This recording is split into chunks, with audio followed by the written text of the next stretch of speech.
What's up, Previews World? This is Troy Jeffrey Allen from PreviewsWorld.com. I do a lot of stuff on this channel, on this feed for our YouTube, our Facebook, our Instagram, and our website itself. One of the things I do is I do a weekly show with Ashton Greenwood called Previous World Weekly, which you can find on YouTube and Facebook at 4 p.m. Eastern, 1 p.m. Pacific every Wednesday. And on a recent episode of Previous World Weekly, we talked about modern classics in comics, right? And we asked our audience what are some of the modern classics in comics. And then on top of that, we gave our own what we consider to be our modern classics. And one of the books I did not mention, which I am kind of pissed at myself that I didn't mention, is Aleister and ADOLPH from Dark Horse Comics. And this is a book by Douglas Rushkoff and Michael Avon Oeming. And it's a great book for Halloween, but actually for unexpected and not really obvious reasons. And I'm going to get into that a little bit. But real quick, let's talk a little bit about Michael Avon Oeming and Douglas Rushkoff. So Rushkoff is, he's a novelist. He's a speaker. He's a podcaster. He's one of those guys who does a lot of lectures about humanity's relationship with blank, specifically usually humanity's relationship with technology. But in this particular story, he's doing a tale about humanity's relationship with the occult, with magic, and how it informed the Second World War. And as for Michael Avon Oeming, you know him. He's done stuff like Powers. He did a Norse mythology comic not too long ago, I think through Image Comics.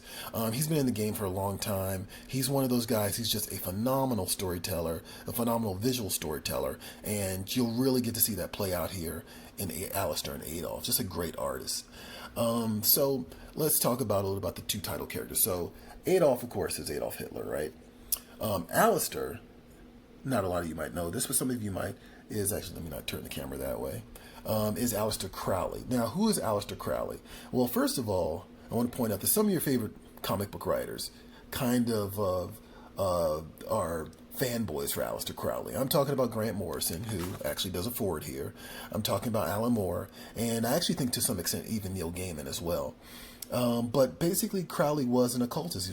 He practiced sigil magic, and his involvement in World War II, according to Rushkoff, and I think he makes a valid argument here, unintentionally led to the corporate influences of today. And so to understand who Crowley was, and we jumped ahead a little bit here to another image of Crowley. To understand who Crowley was in the culture during the early 1900s, he was the boogeyman of popular culture, I guess, if you want to call it that. Like, people were mesmerized by him because he seemed otherworldly. He seemed supernatural. Like, I would imagine, think of someone like David Blaine, but actually even bigger, during a time when people were more naive about things like magic, you know what I mean? And to the point that people were so naive that people actually thought he was a black magician, thought he was Satan, thought he was a Satanist, and they even blamed his black magic, quote unquote, for the sinking of the Titanic. Like, that's how seriously people bought into this guy. And what you'll find if you look up a lot of stuff about Crowley, you'll find a lot of, is this true? Is this not true? Is this true? Is this not true? And you know what? Douglas Rushkoff plays with that here. And so I'm not going to sit here and say that this is a 100% factual story. But at the same time, there's an interesting history here that I think is worth noting and definitely worth kind of latching on to. So the concept here is basically about really two characters. Even though the book is called Aleister and ADOLPH, the book is actually about a military guy by the name of Corporal Roberts, a military photographer, and Aleister Crowley himself. And basically, this does take place during World War II, and the military photographer, who switch over here, Corporal Roberts, is basically tapped on the shoulder by the military to go approach Aleister Crowley. And their attitude is like they want to exploit Hitler's infatuation with the occult. And so this is something that's well documented. Hitler believed in magic. And that's not just something that was made up for Hellboy comic books and Hellboy movies. Like, that's a real thing. Hitler believed in that stuff. And his infatuation with the occult, they want to use against him. And so kind of consider it like almost inverted propaganda. Instead of propaganda for the American audiences, for America. They're going to use sort of like Hitler's own superstitions against him and kind of try to defeat Hitler mentally and spiritually. And that's a direct quote from the comic book itself. So they send this photographer to do that.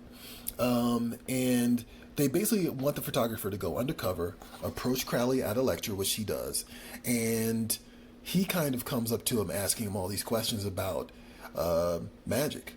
And Crowley, it seems, kind of sees through this ruse. But Crowley pays along because at the end of the day, and if you've seen pictures of Crowley at all, can't show you that picture. That's a dirty picture. If you see pictures of Crowley in real life, definitely Google him, definitely find out. You kind of get the idea that this guy was very showy. He's a bit of an egotist, and so he likes the idea of being followed around by a photographer, specifically so that he can have portraits taken of him for his next big book, because Crowley also wrote books about magic. But what we're getting in the story is through Crowley's manipulation of Roberts, we're also being manipulated by Rushkoff as the reader. And I think that's really interesting because as the story goes along, you kind of get disoriented. And that's kind of where Michael Avon Oeming's artwork really kind of comes into play and really shines here. So hold on, let me skip this page with some nudity here and go here. Here we go. Got to jump ahead a little bit just for the kids at home. The idea here is that, the military is basically doing an operation where they want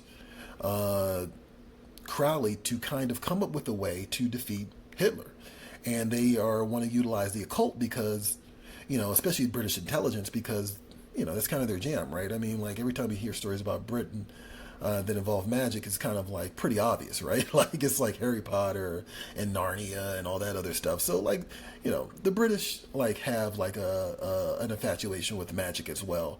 And Crowley definitely situates himself in Great Britain and is approached by, actually, oddly enough, Ian Fleming, the creator of James Bond, and Maxwell Knight, who's actually the basis for M in the James Bond series. Now, Ian Fleming, of course, worked for MI5, and on top of that, yes, he was definitely in British intelligence, and that's kind of where he got some of his inspirations for the story. He's definitely involved in World War II. So, as the story progresses, we're kind of experiencing Corporal Roberts' disorientation at the hands of Crowley. Like Crowley invites him into his home, and he kind of gives him this Magic 101 tutorial that's really just sort of like a wild hallucinogen. I think I almost got some nudity there, so let's not do that right now. And so, see, there's some nudity. That's okay. I don't think anybody will get me for that. I've seen worse on Instagram. So the idea here is that Crowley is going to use astrology to predict Hitler's next move. And through that, his plan and his scheme with British intelligence kind of dovetails into this notion of sigil magic. And so, can't show you that. That's bad. All right. And so sigil magic essentially, I'm going to probably flub this a little bit, but the idea here is this: it's the shifting of universal energy through symbols. And I'll put it like this: Hitler had the swastika, right? And so Hitler's swastika was a symbol that empowered and enabled the Nazis during World War II. So now British intelligence wants a counter symbol to the swastika that Crowley ultimately does invent. And what Crowley invents actually is part of actual World War II history. And what Crowley invents actually bleeds into some of the modern day... oh man, I almost showed you too much there. Let me skip this page real quick. Get away from the nudity. Okay.